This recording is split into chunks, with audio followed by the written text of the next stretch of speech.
ñu nañ leen bu baax jaajëfal leen ci ànd bi ngeen ànd ak seen site internet bi di suñu live TV li gën a fës ci bopp xabar yi nag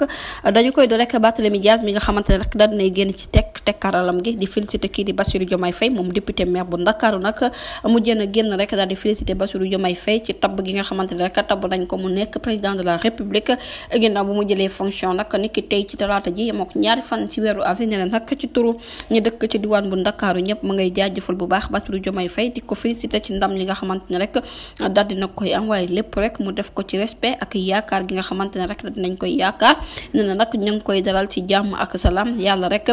jàppale ko ba mu mëtal yéeneem ci réew mi di Sénégal lépp rek ànd ak détermination ak prospérité ne na nag ñu ngi koy assuré ñoom ci seen jëm bopp daal ñu ngi koy ñaanal bu baax rek yéen bu oyof ci moom di kaddu yi Barthélémy Dias ginnaaw tekkaaral gi nga xamante ne rek defoon na ko ci élection yi nga xamante ne moom la ñuy daal di génn ngeema ko ñaar fukki fan ak ñeent ci weeru mars te kii di Bassirou Diomaye Faye daal di koy gagné génn rek ni ki tey jii di ko félicité moom Barthélémy Dias jërë ngeen jëf ci teewlu bi bu leen fàttee abonné bés cloche de notification ngir mën a am yeneen i xibaar